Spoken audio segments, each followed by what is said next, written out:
Barchangizni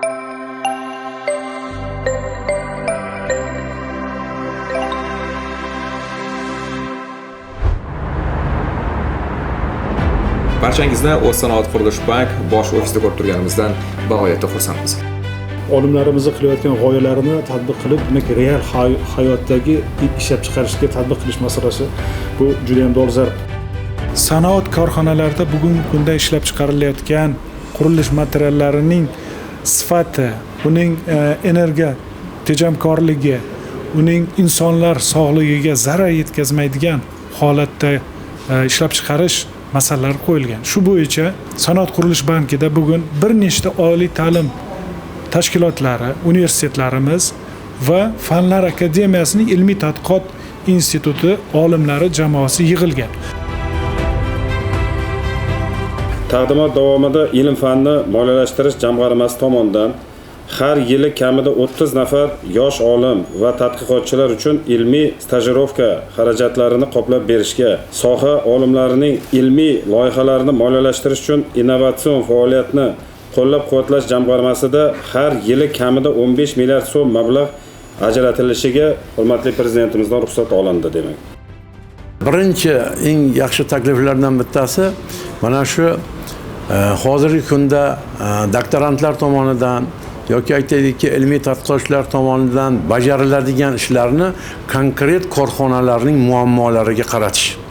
Yana bitta berilgan takliflardan yana bittasi, yaxshisi mana shu respublikada sanoat korxonalari tomonidan ishlab chiqariladigan sanoat chiqindilari to'g'risidagi ma'lumotlarni to'plash va uni ilmiy tadqiqotchilarga yetkazib berish, qayta ishlash uchun bu ham yaxshi takliflardan bittasi bo'ldi.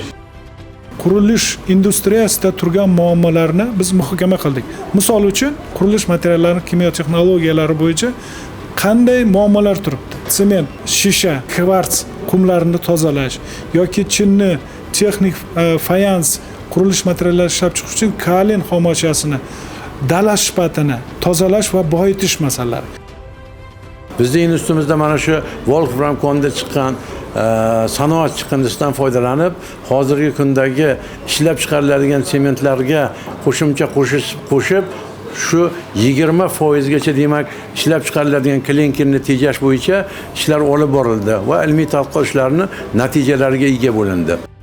Ishlab chiqarish bilan oliy ta'lim tashkilotlari, Fanlar akademiyasi orasida integratsion jarayonlar to'g'ri yo'lga qo'yilsa, kadrlar tayyorlashda jahonning ilg'or universitetlaridagi texnologiya, metodikalar joriy etilsa, klassifikatorimizda qurilish materiallariga oid bo'lgan ta'lim yo'nalishlari mutaxassislarga keng yo'l ochib berilsa, o'ylaymanki, bugungi mavjud salohiyatdan foydalanib biz ancha ilgari surilgan bo'lardi.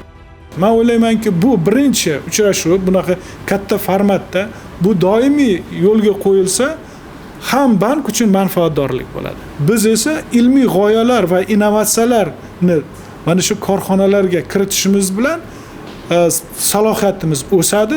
Bundan nafaqat oliy ta'lim bank, balki o'sha ishlab chiqaruv korxonalari ham manfaatdor bo'ladi. Albatta natijalari men o'ylayman juda yaxshi bo'ladi. Chunki ilmiy tadqiqot ishlari bilan shug'ullanuvchi olimlar bilan ishlab chiqarish korxonalarining vakillarini bir joyga birlashtirib, ular bilan birgalikda bugungi kundagi mana shu qurilish materiallari ishlab chiqarish sanoatini rivojlantirish, bu men o'ylaymanki respublikamizning istiqbolli rivojlanishiga o'zining yaxshi hissasini qo'shadi.